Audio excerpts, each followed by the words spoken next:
जब एक पति बिजनेस के सिलसिले में बाहर रहता है अक्सर, और वो समय समय पर आता है घर पर, लेकिन जब बेटे का जन्मदिन था तो उसकी माँ सोचती है कि क्यों ना, कोरोना काल का समय चल रहा है तो डिलीवरी बॉय से एक ऑर्डर कर दिया जाए।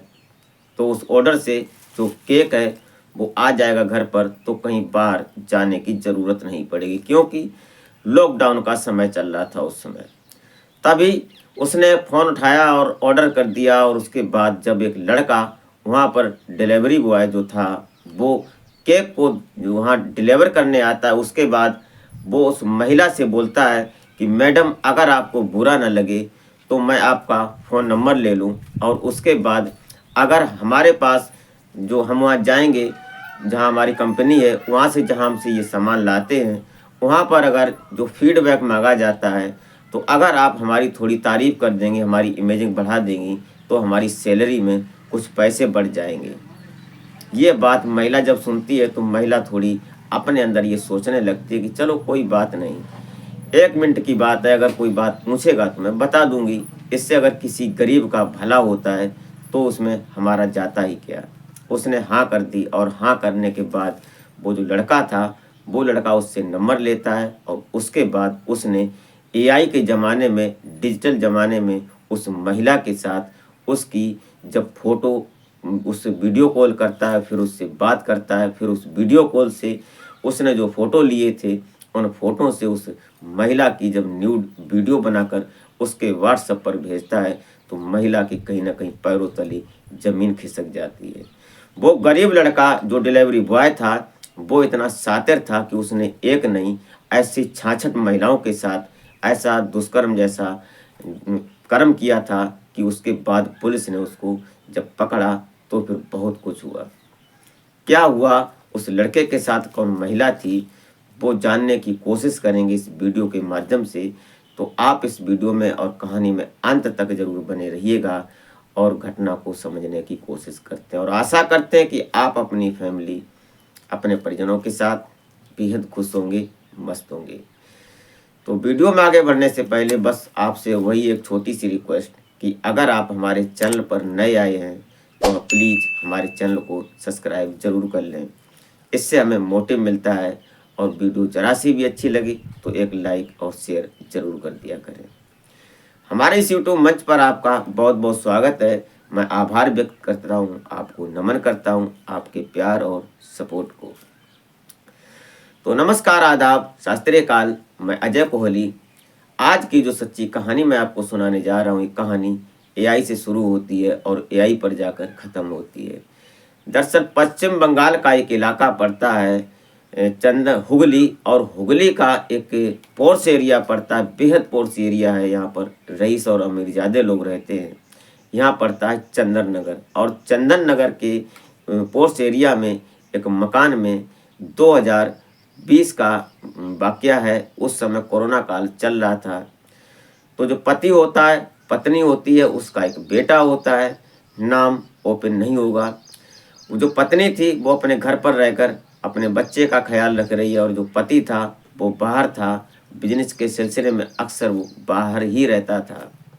एक दिन का वक्त है, दिसंबर का महीना होता है, और जब उस बच्चे का जन्मदिन आता है तो महिला एक ऑर्डर करती है केक के लिए। और जब ऑर्डर होता है तो केक जब आता है तो केक लाने वाला लड़का होता है, जिसका नाम विशाल वर्मा होता है। अब ये विशाल वर्मा था, ये जब उस महिला को केक देता है, और इतने अच्छे स्वभाव से उसका जो बातचीत करने का जो तरीका था, इतना अच्छा था कि वो महिला उस पर इम्प्रेस हो जाती है। अब जो महिला थी वो, उसकी उम्र वही 26-27 साल की थी, बेटा 4 साल का था। जब उससे बात करती है वो महिला, उसके बाद उससे बड़े प्यार से जो उसका पैसा बना उसको पैसा देती है, और वो एक उस जो केक था वो अपनी लेती है। और उसके बाद जब डिलीवरी बॉय पैसा ले लेता है, पूरा बात हो जाती है, उसके बाद में बोलता है कि मैडम, अगर आपको बुरा ना लगे तो आप अपना नंबर हमें दे दीजिए, और हम अपनी कंपनी में आपका नंबर देंगे। वहाँ से हमारे कुछ सीनियर आपसे बात करेंगे, आपसे फीडबैक मांगेंगे।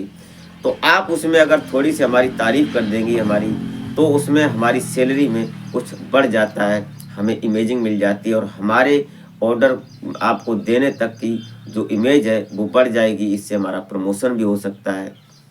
तो महिला सोचने लगती है इसमें कोई कौन सी बड़ी बात। महिला ने तुरंत उस लड़के को नंबर दे दिया जो विशाल वर्मा था। अब वो महिला भी सीधे स्वभाव की थी, वो भी इतनी परफेक्ट ऐसी नहीं थी कि जैसे आज के ज़माने में महिलाएं या लड़कियां होती हैं, ऐसी खैर नहीं थी। उस महिला ने उस लड़के को जब नंबर दे दिया, उसके बाद वो जो विशाल वर्मा होता है वो वहाँ से चला जाता है। 3 दिन गुजरते हैं और 3 दिन के बाद उधर से एक फ़ोन आता है उस महिला के फ़ोन पर और उससे बात होती है। और वो जो सीनियर अधिकारी होता है जो विशाल वर्मा था, उसने किसी को नंबर दिया या वो स्वयं ही बात कर रहा था। जब सीनियर अधिकारी उससे बोलता है कि आपको कुछ दिन पहले एक जो केक होता है वो डिलीवर हुआ था, आपको कैसा लगा, आप उस पर क्या रिस्पॉन्स देंगे। तो महिला बड़े साधारण से स्वभाव भाव से बोलती है कि बहुत अच्छा था, और जो लड़का देने आया था डिलीवरी बॉय, उसका भी स्वभाव बहुत अच्छा था। बस इतना कहना था। उसके बाद बात होती है। उसके बाद वो बोलते हैं कि अगर ज़रूरत पड़ी तो हमारे सीनियर अधिकारी आपसे वीडियो कॉल पर बात करेंगे, आप उनसे प्लीज़ प्लीज़ बात कर लीजिएगा। कोई बात नहीं, बोलते हैं कोई बात नहीं, मैं कर लूँगी। फ़ोन कट हो जाता है। उसके लगभग 5 दिन गुजरते हैं और फिर एक वीडियो कॉल होती है। और उस महिला के पास जब वीडियो कॉल आती है तो उधर से जो बोल रहा था वो उसकी वीडियो रिकॉर्ड कर रहा था। कैसे करके उसने वीडियो रिकॉर्ड की और उसके बाद उस महिला से कुछ सेकंड ही वीडियो कॉल पर बात होती है। वो उसमें बता रही है कि हाँ, जो डिलीवरी बॉय आया था वो बहुत अच्छा था, और उसके बाद जो आपका केक था वो भी बहुत अच्छा था, ब्यूटीफुल था। बस इतनी बात होती है। उसके बाद फ़ोन कट हो जाता है। कुछ ही मिनट गुजरते हैं। उसके बाद वो जो उसका नंबर होता है महिला का, उस नंबर पर जिस नंबर से अभी वीडियो कॉल हुई थी, उसी नंबर से उसकी एक वीडियो आती है। कुछ सेकंड की ही वीडियो होती है जिसमें वो महिला, उसके शरीर पर कोई कपड़ा नहीं होता है, आपत्तिजनक स्थिति में वो महिला होती है। और ये स्थिति जब उसने उस फ़ोन को देखा और फ़ोन को खोलने के बाद व्हाट्सएप चेक किया तो उसमें उसी नंबर पर जो वीडियो था उसको क्लिक करती है।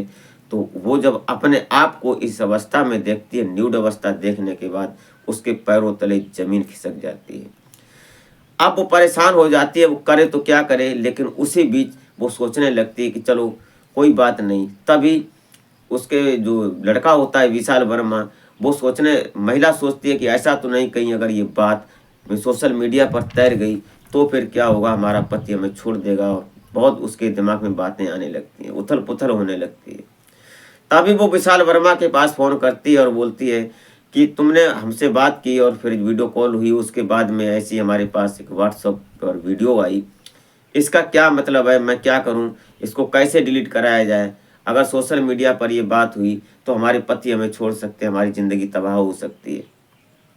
वो लड़का बड़े साधारण स्वभाव से बोलता है कि आप मैडम परेशान मत होइए, आप अपने घर में देख लीजिए कि जब अकेली हों तो आप मुझे कॉल कर दीजिएगा और इस मैटर के बारे में हम बात करेंगे, आपसे डीलिंग होगी। अब ये बात सुनती है महिला तो वो कहीं ना कहीं चौंक सी जाती है, सोचने लगती है शायद मेरे साथ कुछ गलत तो नहीं हो रहा है।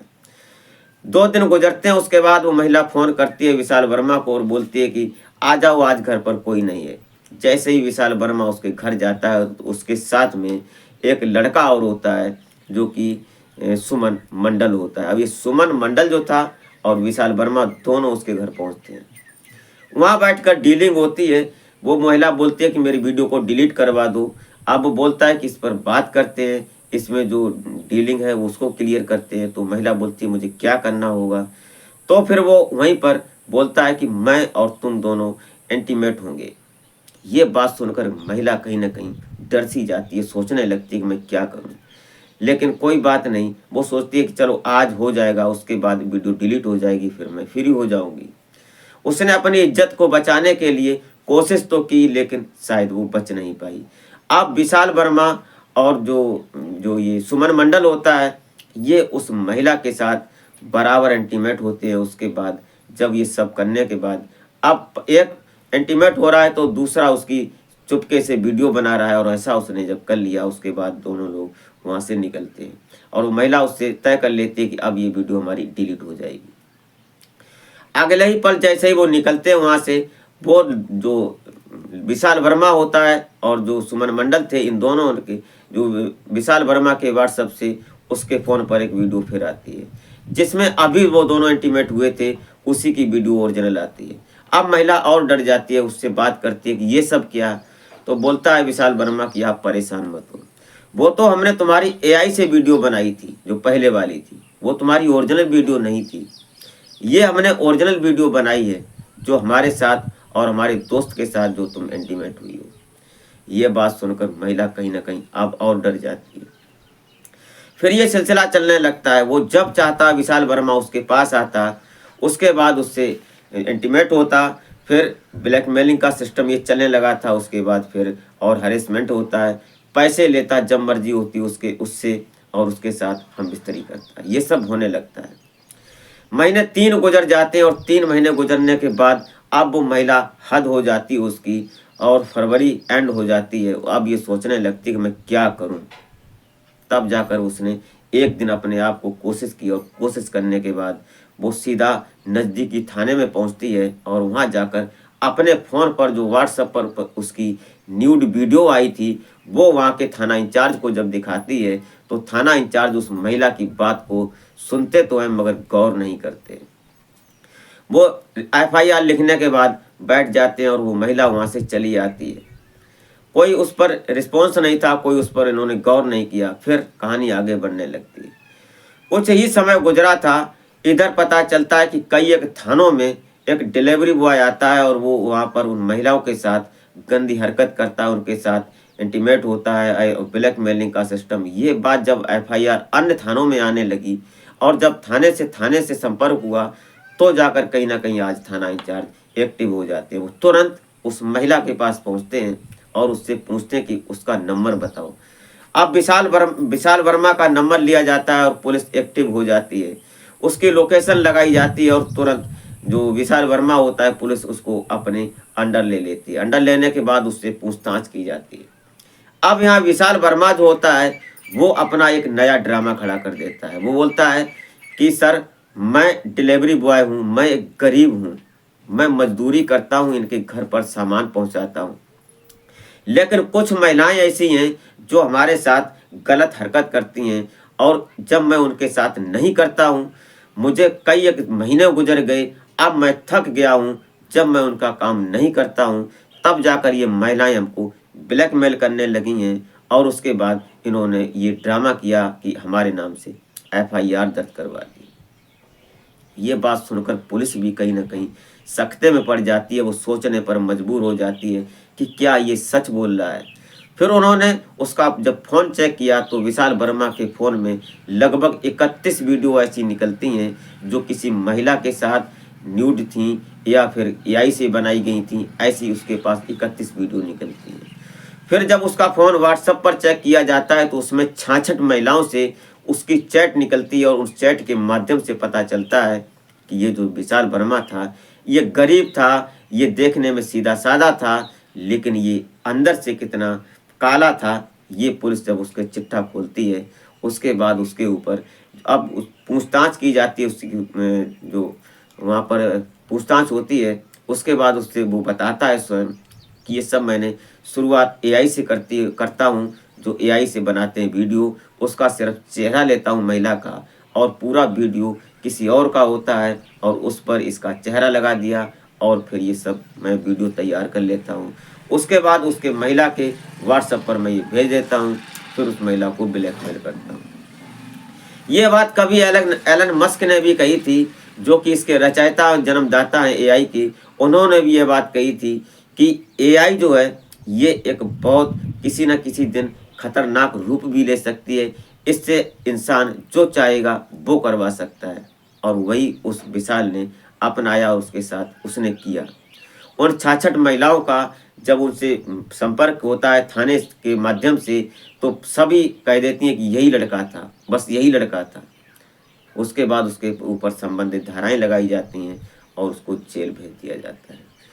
कुल मिलाकर आज की वीडियो बनाने का पर्पज सिर्फ समाज में ये जागरूकता होनी चाहिए कि जिसके साथ हमने कभी वीडियो शूट नहीं किया और उसके साथ अगर हमारी वीडियो हमारे व्हाट्सएप पर आती है तो वो तुम नहीं हो सकते, वो एआई से बनाया गया होगा। आप डरने की ज़रूरत नहीं है। अगर कोई ऐसी बात होती है, कोई आपको ब्लैकमेल कर रहा है, हैरेसमेंट कर रहा है, तो आप तुरंत नज़दीकी थाने में जाएं और कानून का सहारा लें, ताकि आप आगे फंस ना सकें, आप लूट ना सकें। हो सकता है आपका पैसा, आपकी इज्जत वो लूट सकते हैं, क्योंकि आज कई तरह के ब्लैकमेलिंग सिस्टम चलते हैं। इसलिए आप सजग रहें और जागरूक रहें। दोस्तों, इस घटनाक्रम को सुनाने का उद्देश्य किसी का दिल दुखाना नहीं था, बल्कि जागरूक करना था कि आप स्वयं सजग रहें और जागरूक रहें। वीडियो अच्छी लगी हो तो एक लाइक और कमेंट जरूर कर दिया करें। तो मिलते हैं फिर नेक्स्ट वीडियो में, तब तक के लिए जय हिंद।